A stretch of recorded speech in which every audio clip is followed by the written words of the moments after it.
papurihan, Panginoon, ng puso, Panginoon, sa umagang ito, ng God. Be with us, O Lord, susan niyo po kami ng ikaw ng Spirit of God.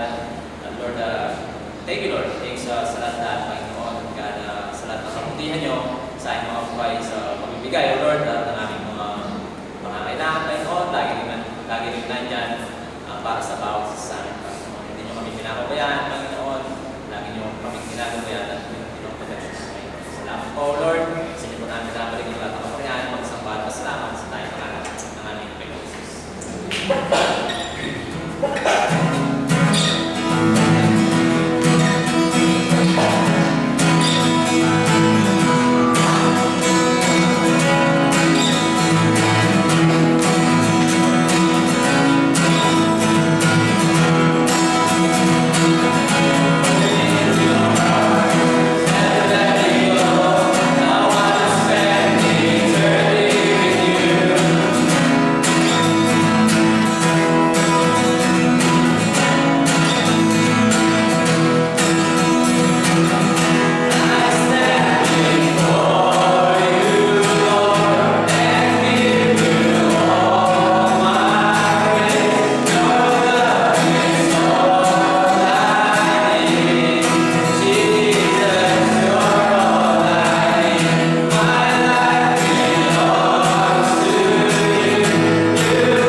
gabi, Panginoon, sa piling niyo, Panginoon. And God, salamat, O Lord, sa lahat ng yung ginawa, Panginoon, sa lahat ng pasakit, Panginoon, sa lahat ng sakripisyo, Panginoon, sa inyong buhay, O Lord, na yung binigay, O Lord.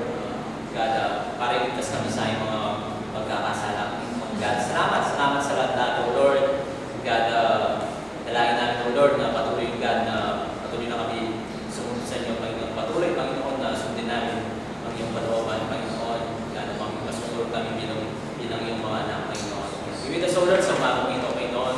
At sa inyo po namin nabalik ang lahat ng kapurihan, pagsamba at pasalamat sa mga sa pangalan ng aming Panginoon Jesus. Amen. Take some time po and show some love. Hello. Good morning po sa inyo lahat.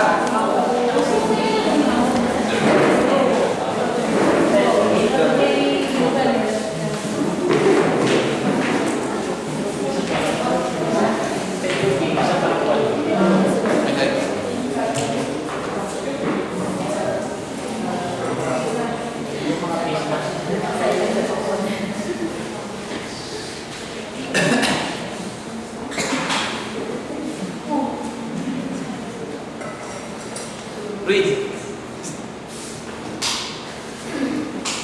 Good morning po. Good morning. Kumusta po kayo lahat? Mabuti naman po. Si Pastor Anthony nag-say hi sa inyong lahat. Sabi niya, kumusta yung church?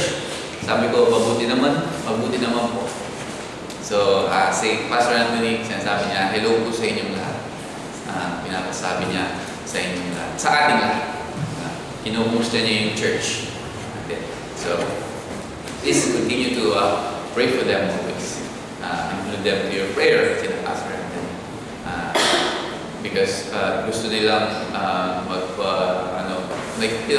to give help dito sa church natin. So, please pray for them always. At kay Pastor John too, yung mga plano nila, keep them sa ating mga panalangin, yung mga plano na pagpunta dito. And then, ladies prayer meeting, mga ladies, kina Ate May, daw po kayo, Mami P daw, Ate May. Tita May yun, Ate May yung isa. No? So, Ate May, Mami P, yung pong prayer meeting. Pamintuan. Pamintuan. Pamintuan. Yeah. Wala na din mo. So, Ate May, Pamintuan. Para sa amin, ladies lang po yun. May good din po kasi sila. Sinsya na. So, may pamintuan po sa yung prayer meeting ng mga ladies at yung prayer meeting po ng mga kalalakihan doon po sa bahay nila Paring Machas. Mag-start po tayo ng 6 p.m. doon po hindi, mag-start kami ng 6 pero pupunta po tayo ng 5 p.m. Hindi po magulo yan. Magulo nun. So 5 p.m. po, sige. 5 p.m. na. Kasi meron pa po tayo kasing gagawin. Secret lang, baka malaman ng mga asawa na. So 5 p.m. po, yung men's fellowship natin kina Paring Manchas. Sa Lunes po, sa Lunes. Please come, bukas po.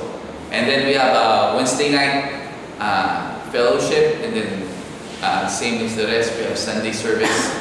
And then, yun po, please include all our members and their family members and loved ones in our prayers.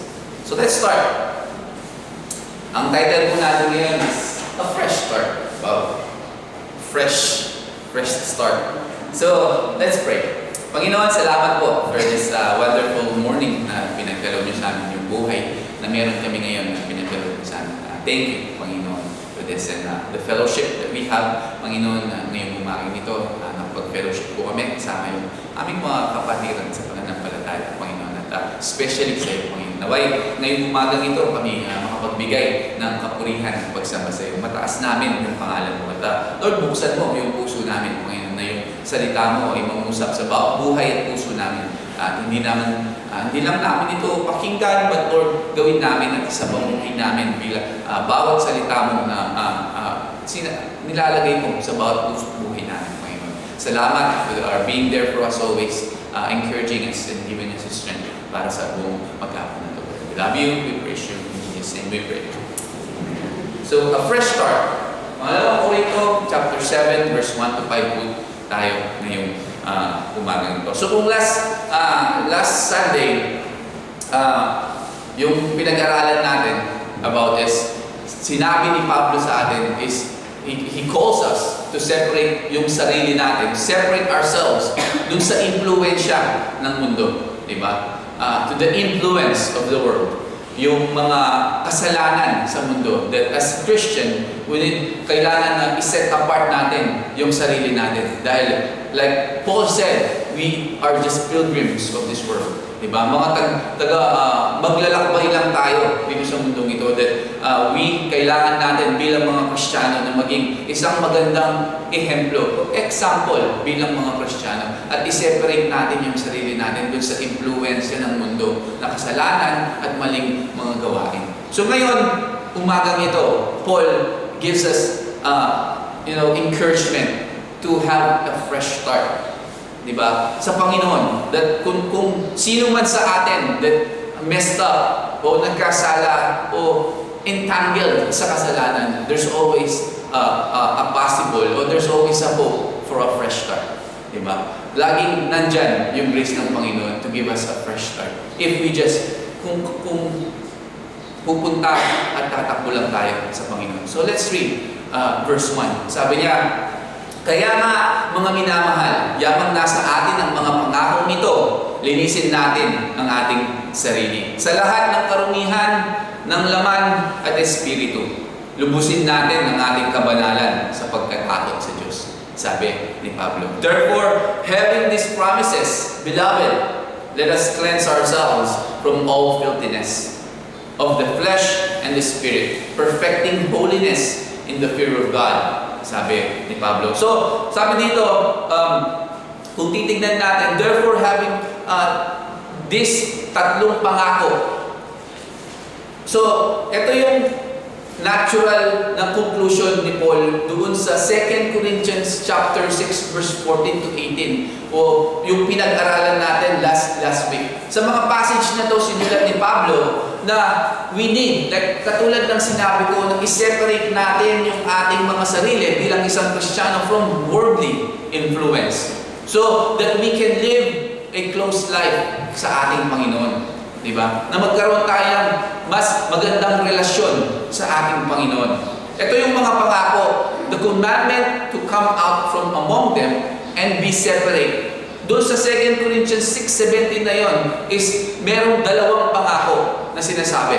And sabi niya, I will receive you, I will be a father to you, and you shall be my son and daughters. Doon sa 2 Corinthians chapter 6, verse 18. So, kung tayo bilang mga Kristiyano, if we separate ourselves sa mundong ito, yung ating kaisipan, yung ating mga kilos, we are promised o ipinangako sa salita ng Panginoon, magkakaroon tayo ng closer relationship with God. Diba? Kung sinunod natin, kung sineperate natin yung sarili natin, doon sinabi ni Paul, doon sa last teaching natin na 2 Corinthians 6:7 at 2 Corinthians 6:18, then the Bible said, the Word of God said, what Paul said, that as promise, na magkakaroon tayo ng closer relationship sa ating Panginoon. So, ang isang believer na sineperate niya ang kanyang sarili from this worldly influence at namuhay siya ng banal dito sa mundong ito. You know, a righteous life. Sinasabi ni Pablo that ikaw ay tunay na anak ng Diyos. Diba? Ikaw ay tunay na believer at anak ng Diyos. So,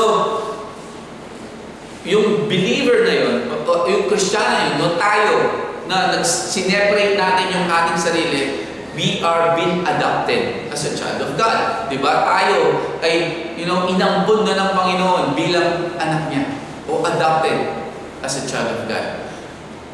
So, yung kaalaman na yun, yung knowledge na yun, dapat yun yung mag-motivate sa atin believers para tayo ay mamuhay ng banal at blameless dito sa buhay na ito. Diba? Yung kaalaman na yun, na kung sineperate natin yung sarili natin from this worldly influence, Sineparate natin yung sarili natin doon sa mga kasalanan sa mundong ito. Yung kaalaman na yun, dapat yun yung magmomotivate sa atin. As a believer, na mamuhay ng tapat sa Panginoon at blameless na buhay. Na tayo ay mga anak ng Diyos. Diba? So, kung titignan natin, yung grace ng ating Panginoon is not a license para tayo ay magkasala. Ang tunay na mananampalataya, hindi niya sasabihin, dahil ako ay pinatawad na ng Panginoon, pwede na akong magkasala ulit. Diba? Hindi po totoo yun. Dapat kung isa tayong mananampalataya at anak ng Diyos, sasabihin natin, nilinis ako ng Panginoon. So, kung nilinis ako ng Panginoon, dapat ko siyang paglingkuran. At I will strive to be holy like Him. Diba? Hindi yung pinatawad ako ng Panginoon, pwede na ako magkasala ulit. Diba? That's not, grace is not a license to sin. Di ba? Dapat natin tandaan yun. Kung tunay kang mananampalataya, kung tunay tayong mananampalataya, we will strive to be holy like Him. We will serve Him sa buhay natin. At sinabi ni Paul, let us cleanse ourselves.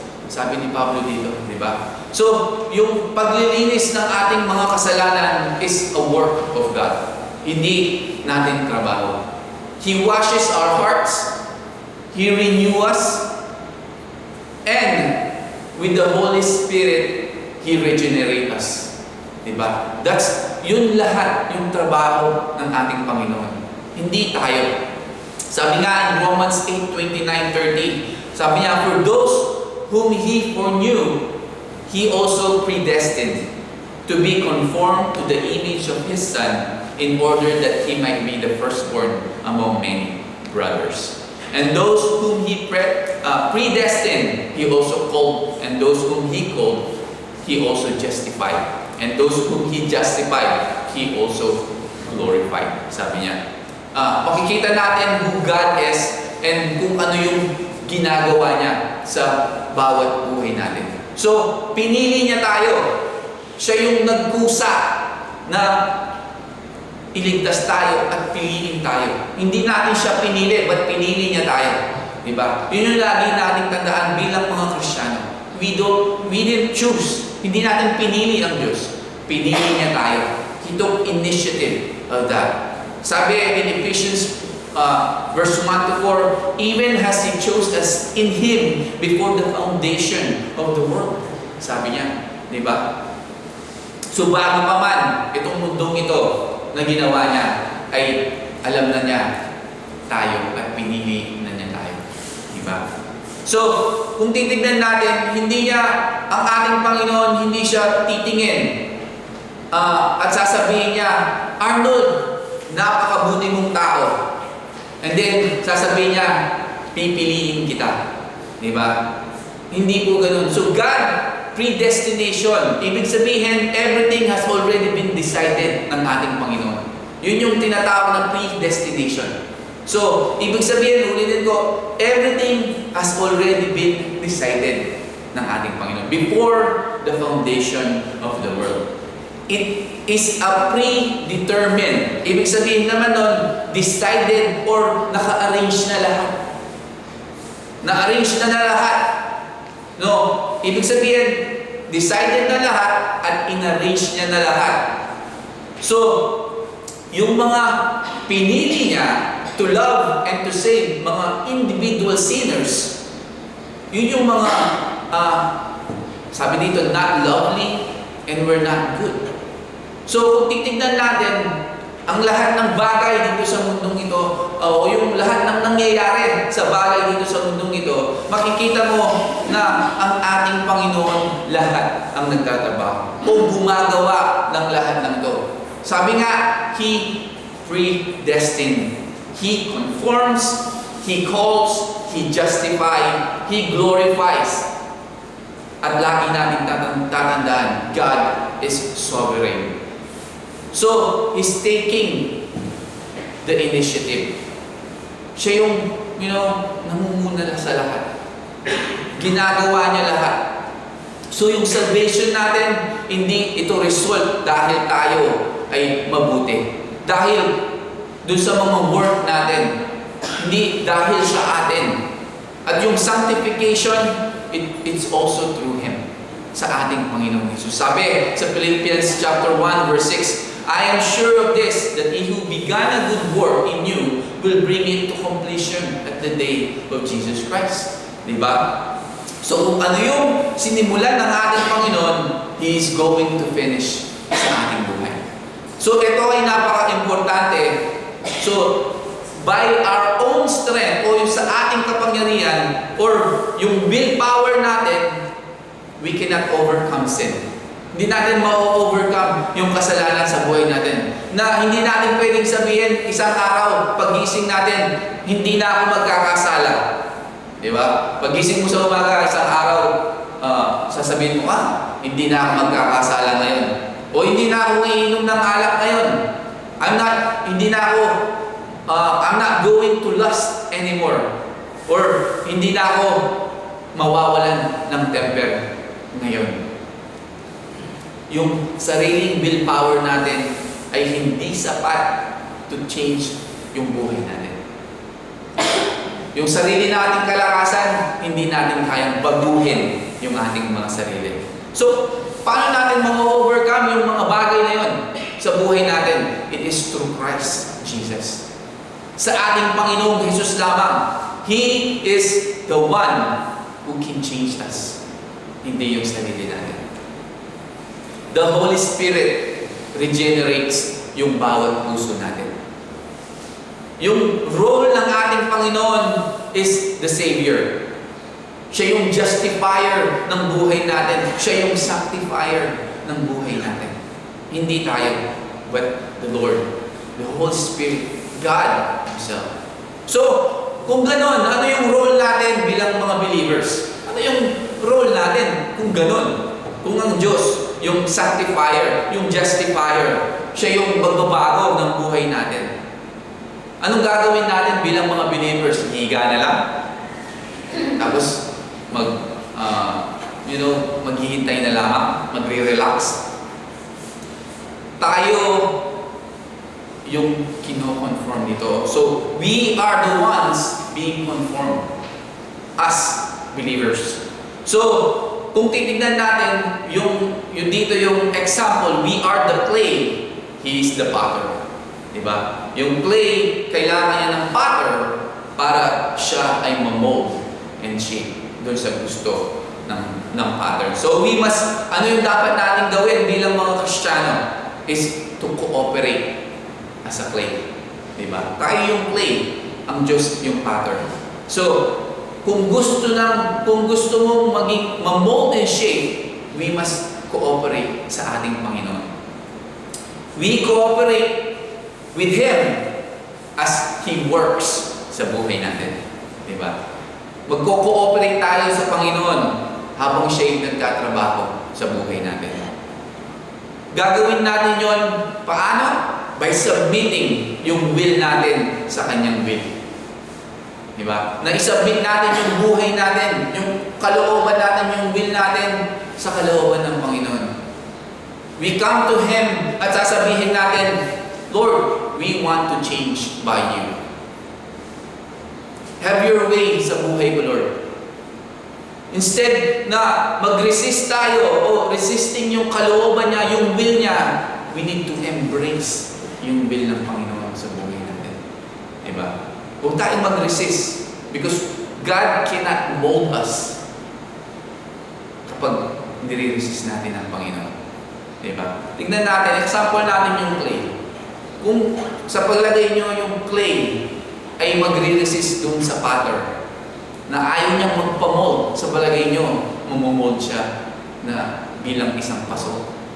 Hindi, di ba? Magagawa ba ng potter yung kanyang trabaho kung magre-resist yung clay? Hindi, di ba? Loko-loko yung clay kapag siya nag-resist dun sa potter. Hindi niya mabubuo yung napakagandang banga kung magre-resist yung He is the same thing sa buhay natin bilang mga believers. If we continue resisting in the will of God sa buhay natin, we will going to mess up. Magkakaloko-loko yung buhay natin. So, the one thing that we can do is to submit to His will so that He can mold us perfectly. Diba? Yung buhay natin. Ang role natin is not passive. Ibig sabihin, hindi lang tayo nakaupo, nakarelax, o naghihintay lamang na mahulog yung bayabas ni Juan. Diba? Huwag natin gayahin si Juan Kaman. Diba? Our role as a Christian is not passive. Kailangan as a Christian tayo ay maging active at mag-turn tayo o tumakbo tayo sa Panginoon at ask Him to change us. Na baguhin niya yung buhay natin. Mabaguhin mo, Lord, yung buhay ko. Go run to the Lord and ask Him, Lord, change my life. Baguhin mo yung buhay ko kasi without you, I cannot do it. By my will, by my own power, hindi ko magagawa na baguhin yung buhay ko. Ikaw lamang, Panginoon. Tayo ay tinawag bilang mga Kristiyano to cooperate with God's sanctifying work in our lives. Tinawag tayo ng ating Panginoon para tayo ay makipag-cooperate sa Kanya, to submit yung buhay natin sa Kanya, doon sa God sanctifying works sa buhay natin. Ang gusto ng Panginoon, bilang tayo mga Kristiyano, bilang mga anak niya, ay maging zealous tayo for Him. Maging diligent tayo na i-apply yung Kanyang mga salita sa bawat buhay natin. Di ba? Na, Lord, magiging tapat ako sa iyo. Magiging diligent ako when I read your word. Kapag binabasa ko yung salita mo, I will apply it to my life. Hindi lang binasa mo o binasa natin and then wala na, nakalimutan na natin. Diba? So, ang tanong sa ating lahat ngayong umagang ito, ano yung nagpaparumi sa buhay natin? What are you defiled with? Ano yung kasalanan na nag-i-entangle sa buhay natin? O nagtatali sa buhay natin ngayon? Diba? Ano yung kasalanan na yun na alam natin sa buhay natin that binds us, rock us, na hindi tayo makagalaw, na nagpaparumi sa buhay natin? What Paul is saying is, take it to God right now. Dalhin natin sa Panginoon. Confess our sin. 1 John 1:9. If you confess our sins, He is faithful and just to forgive us. So, confess yung ating mga kasalanan. Ask Him na, Lord, linisin mo ako. Lord, tulungan mo ako na ma-overcome ko itong kasalanan na to na nagtatali sa akin. Na everyday nagagawa ko. But right now, Lord, I'm running on to you na tumatakbo ako sa iyo, Panginoon. Nag-a-ask ng kalakasan mo. Nalinisin mo ako para ma-overcome ko itong kasalanan nito sa buhay. Make a fresh start with the Lord. Ngayon. Hindi bukas, but ngayon. Ito yung tawag ni Paul sa atin. Even sa mga Corinthian Christians. Make a fresh start. You know, tignan natin yung bawat sarili natin bilang mananampalataya. Kung ano yung nagdi-defile sa atin, ano yung nagpaparumi, nag-i-entangle sa atin na kasalanan. Take it to God and make a fresh start for the Lord. At sabi ni Paul, perfecting holiness in the fear of God. Ito yung bagay na pwede nating hiyan. But Paul dito, hindi niya isinulat to na sinasabi niya na sinless perfection. Na hindi na tayo magkakasala. Diba? Hindi ito sinulat ni Pablo na, Oy, huwag na kayong magkasala. Diba? Sinless perfection. Ibig sabihin ni Paul dito, perfecting, yung idea dito ng perfecting is ibig sabihin complete at buo. Diba? And instead of dun sa sinless perfection o hindi na tayo magkakasala, na perfect na tayo, hindi po yun.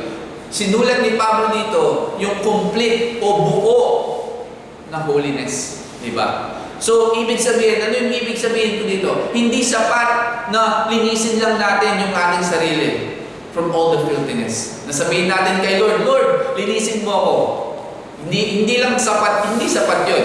Diba? But, yung buhay natin bilang isang Kristiyano is hindi lang, Lord, linisin mo ako. Alisin mo yung mga evil sa buhay ko. But, as we said, kapag sinabi natin yun, kailangan continually meron tayong part in doing and becoming good sa buhay natin. Hindi lang, Lord, linisin mo ako. And then wala ka nang gagawin. Di ba? Ito yung sinasabi ni Paul na kumpletuhin mo. Gawin mo yung part mo bilang isang Kristiyano. Ano? Lord, linisin mo ako, and then matutulog ka na, gagawin mo pa rin yung mga Lord, linisin mo ako, baguhin mo ako, and then do what you need to do. Diba? Continue to grow in the Lord, continue to live for the Lord, and becoming good Christian, and following the will of the Lord sa buhay natin. That's what Paul is saying here. And then cleanse ourselves. Sabi ni Paul, kung titignan mo dito, Paul include himself. Diba? In-include ni Paul yung sarili niya. He's an apostle of the Lord. Diba? Naglilingkod sa Panginoon. Ang daming nangyari sa buhay niya, but just continue to follow the Lord. Kahit na napakahirap sa buhay niya. But, tingnan mo, cleanse ourselves. Sabi ni Paul, doon sa kanyang sinabi, na in-include niya yung sarili niya. Hindi niya sinabing, cleanse yourselves. O linisin nyo yung mga sarili nyo. Hindi niya sinabi sa mga Korinto yun. Sinabi niya, linisin natin ang ating mga sarili. Diba? So kung si Pablo ay in-include niya yung sarili niya among those na who needed to be cleansed, then what about us? Paano tayo? Diba? So include ourselves. Include natin yung ating mga sarili. Sabi ni Spurgeon dito, hindi ko nalagay dyan, I suppose that the nearer we get to heaven, the more conscious we shall be of our imperfection. The more light we get, the more we discover our own darkness. That which is scarcely accounted sin by some men will be a grievous defilement to a tender conscience. It is not that we are greater sinners as we grow old, but we have a finer sensibility of sin, and see that to be sin which we wink at in the days of our ignorance, sabi ni Spurgeon. So, katulad din sinabi ni Pablo na sinasabi ni Spurgeon dito, as we get, nearer, get to heaven, laging makikita natin yung ating mga kasalanan. As we grow older, sabi ni Spurgeon, na nandun yung finer sensibility ng kasalanan. As see that to be sin which wink at in the days of our ignorance. Diba? So, we must take care that we cleanse ourselves. And not concern ourselves with the cleansing of others. Ibig sabihin na we must take care yung sarili natin, nalinisin natin yung mga sarili natin. At huwag tayong maging concern huwag natin i-concern yung sarili natin with cleansing others. Diba? Most of the time, ito yung nangyayari. Bilang isang tao, we are more concerned dun sa holiness ng iba. Diba? Na tinitignan natin na tingnan mo si holy ba yan? Diba? Kristiyano ba yan? Instead of our own holiness. Na hindi natin tinitignan yung sarili natin, mas tinitignan natin yung ibang tao.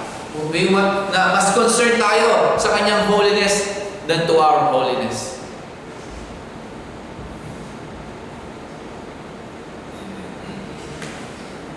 If we're more in accordance dun sa ating taste to cleanse other people.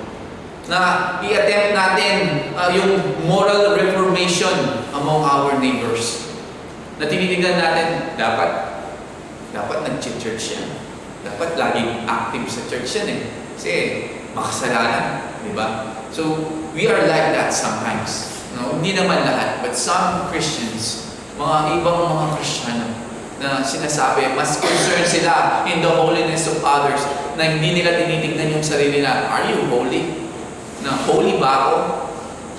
Namumuhay ba ako ng ayon sa kalooban ng Panginoon? Na mas concerned tayo, hindi naman siya namumuhay according sa kalooban ng Panginoon. Ganito yung buhay niya, ganito yung buhay niya, di ba? Parang minamarites mo na lang yung neighbors mo. Then you don't look to yourself. So hindi natin tinitingnan yung sarili natin. Are we living for God? Truly living for God. It's napakadali to find out yung mga kamalian ng ibang tao. And bring the whole force ng ating kaisipan to complain against them. Diba? Na napakadali na ang dami niyang mali sa buhay at lagi nating nilalagay sa isip natin na nagko-complain tayo against them. Na hindi natin tinitingnan yung sarili natin. What Paul is saying here, cleanse ourselves first. Alisin, sabi nga ni Jesus, alisin mo muna yung troso sa iyong mata bago mo tingnan yung kapwa mo. Diba? Make sure that our holiness, make sure that our life ay totoo sa Panginoon. That we are living in the will of God before tignan natin yung ibang tao. Before we said that, hey, I will cleanse you. Hoy, tutulungan kita. No, look to yourself first. Tignan muna natin yung sarili natin. Look at Paul. He even include himself. Cleanse ourselves in the sin of this world. And then let's continue in verse 2 to 5. Sabi ni Pablo, tanggapin ninyo kami. Wala kaming ginawang mali kanino man. Ni gumawa ng masama kanino man. Ni nagsamantala kanino man. Hindi ako nagsasalita upang hatulan kayo sapagkat sinabi ko na noong una na kayo ay nasa aming puso upang mamatay kasama namin at mabuhay na kasama namin. Lubos ang aking katapangan patungkol sa inyo. Ipinagmamalaki ko kayo ng gusto. Pinalakas ninyo ng lubusan ng aking kalooban. Nag-uumapaw ako sa kagalakan sa lahat ng aming paghihirap. Ito ay sapagkat nung dumating kami sa Macedonia, totoong ang aming katawan ay walang pahinga. Pinahihirapan kami sa lahat ng paraan. Sa labas ay may pakikipaglaban at sa loob ay may pagkatakot. In New King James said, open your heart to us. We have wronged no one. We have corrupted no one. We have cheated no one.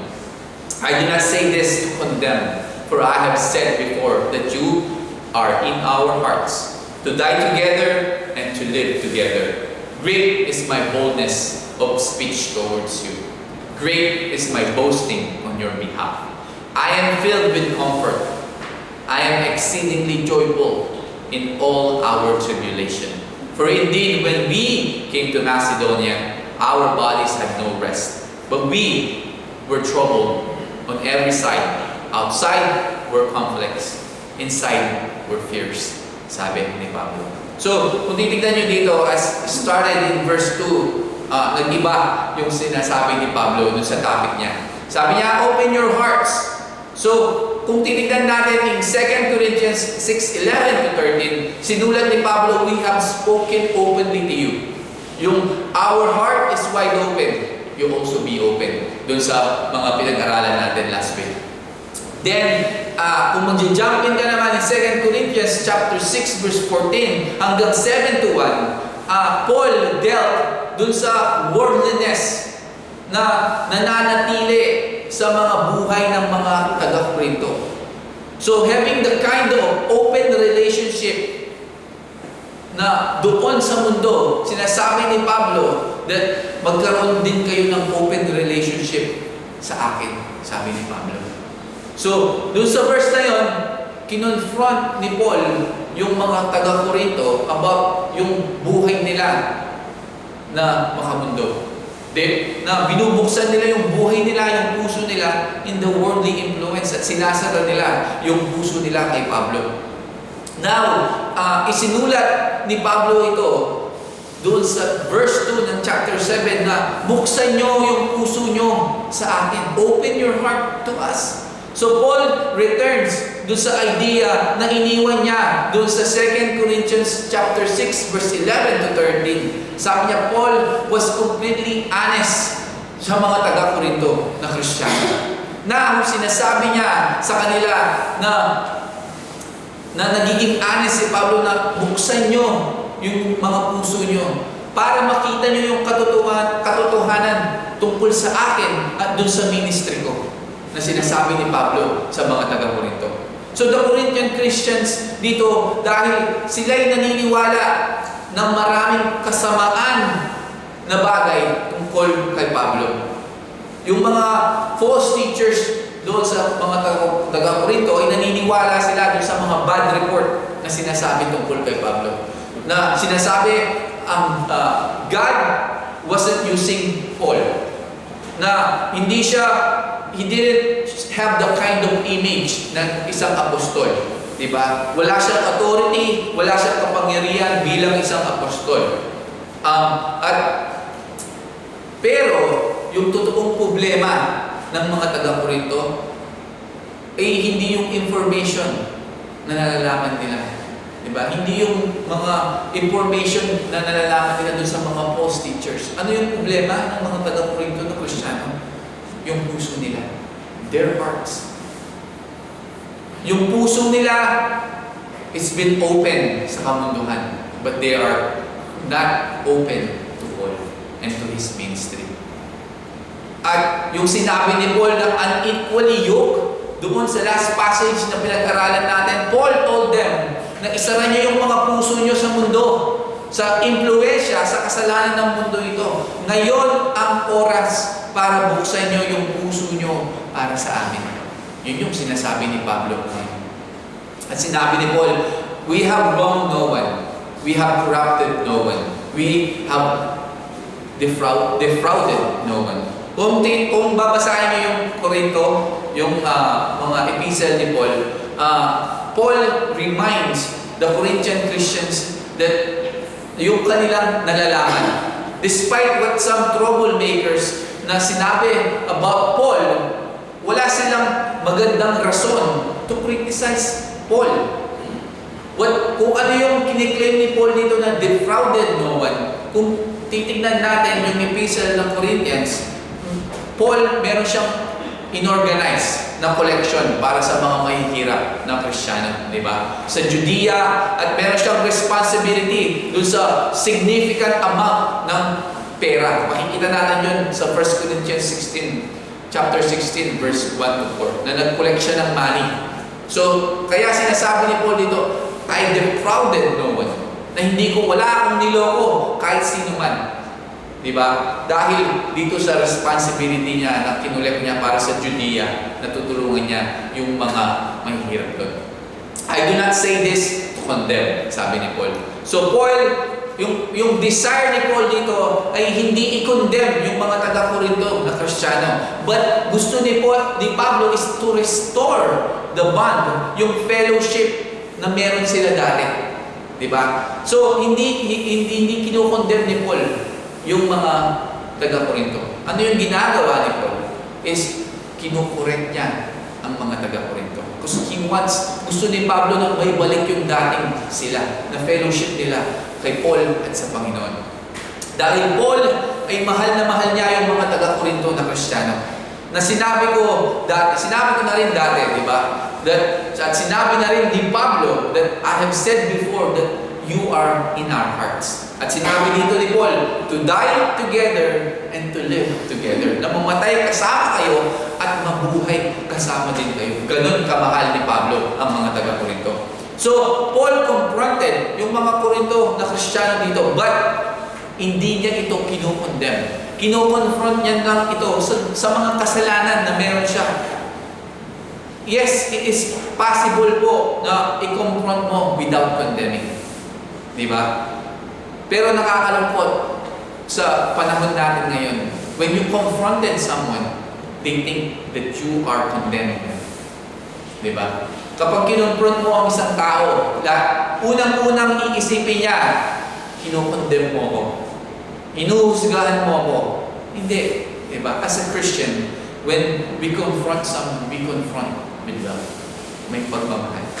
We don't condemn. Katulad ni Pablo dito, he confront with love sa mga taga-Corinto. As he's bold to say that na mahal ko kayo, but I confront you. Diba? Dahil mahal ko kayo, ayaw ko kayong magkasala. Ayaw ko kayong maparusahan doon sa mga kasalanan nyo. So I confront the sin. Diba? Kinukonfront niya yung tao, yung kasalanan, but he loves the person. Ganun din yung sa buhay natin as a Christian. We confront the sin because we love the person, but we don't, hindi huwag natin i-condemn yung tao. Continue to love that person, continue to encourage that person and help that person, but don't condemn someone. Diba? But sadly, that's the reality.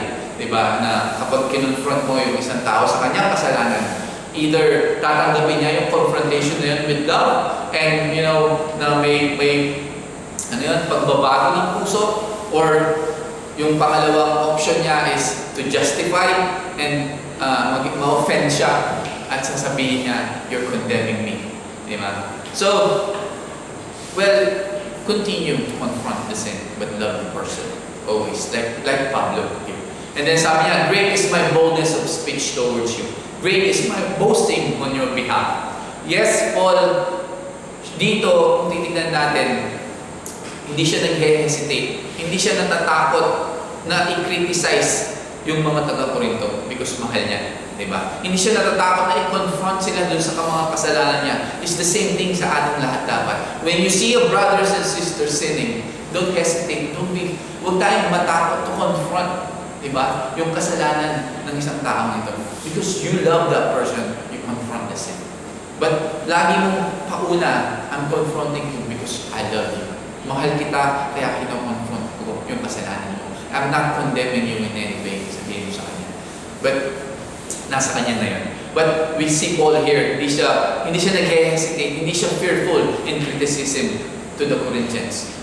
But he also bold na, hindi siya nag-hesitate. Proud siya na pinagmamalaki niya din yung mga taga-Corinto. Even kahit na nagkakasala yung mga taga-Corinto, hindi niya ikinakahiya yung mga taga-Corinto. Diba? Na lagi niyang sinasabi na, you are my brothers in Christ. Diba? Kung titignan mo yung mga sulat niya sa Corinto, they are brothers in Christ. Paul is still proud and boasting them. At hindi rin siya nahihiya o natatakot to confront their sin. And sabi ni Paul, I am filled with comfort, I am exceedingly joyful in our tribulation. When he told us of your earnest desire, your zeal for me, so that I rejoice even more. So dito, makikita natin, despite ng ang daming kahirapan na hinarap ni Pablo, from within and without, nakita niya pa rin yung kagalakan. Diba? Nakakakita siya, nandun pa rin yung kagalakan kay Pablo. Part ng kanyang kagalakan ay yung good news from the Corinthian Christians. Kung matatandaan nyo, nagkita sila ni Titus. Si Titus ang nagbigay sa kanya ng good news. Sabi niya, I am exceedingly joyful in all our tribulation. Itong phrase na to, na exceedingly joyful, ini-express ito as bilang isang sabi niya, I super abound in joy. Sobrang nagagalak ako. So, meron akong kagalakan beyond expression. Parang ganun yung sinasabi ni Pablo dito. So, kung titignan natin, God brought comfort kay Pablo na nung narinig niya about yung work ng Panginoon na ginawa to the Corinthian Christians. So kung titignan mo dito, walang circumstances or yung personal affliction na makakapagpapigil dun sa kagalakan ni Pablo na makita yung kanyang mga kaibigan, mga kapatiran na mga taga-Corinto na naglumalago in the grace of the Lord Jesus Christ. Diba? Dahil kung titignan nyo, Titus bring the good news to Paul. Diba? At doon siya na filled with joy. So it's the same thing sa buhay natin, diba? Na walang circumstances sa buhay natin o personal affliction na makakapagpigil sa atin doon sa kagalakan na makita yung bawat kapatid natin na nag-grow in the grace of God. Diba? Nakapaggalak tayo sa bawat mga kapatiran natin na nakikita natin that they are growing in faith for the Lord.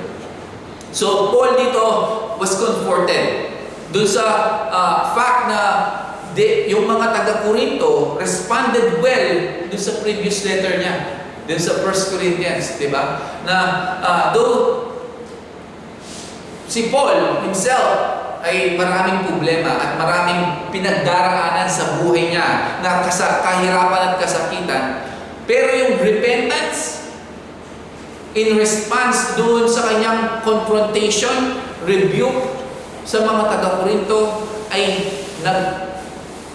nagbigay ng kagalakan kay Pablo. Na nakita niya na ay nagbago na yung mga taga-Corinto. Nakalimutan niya yung mga pinagdaraanan niya sa buhay dahil yung kagalakan niya na makita yung kanyang mga kapatid na nag-grow sa Panginoon. Diba? It's the same thing sa atin. We must be glad and rejoice when we see our brothers and sisters repenting in the Lord, growing and mature in the Lord. Once again, makikita natin dito o matututunan natin dito doon sa attitude ni Paul that joy o yung kagalakan is not dependent on circumstances sa bawat buhay natin. All circumstances, yes, napaka-challenging ng mga kinakaharap ni Pablo, ng kahirapan sa buhay. Yung kagalakan niya came from seeing people do well and grow spiritually. It's the same thing sa buhay natin. Yung circumstances natin, yes, mahirap. Yung mga kinakaharap natin na pagsubok ngayon sa buhay na to, napakahirap. They are challenging. Pero yung kagalakan natin ay iba kapag nakikita natin yung mga kapatid natin na nagiging mabuti, they do well and grow spiritually for the Lord. So, again, as we finish, we go back dun sa katanungan.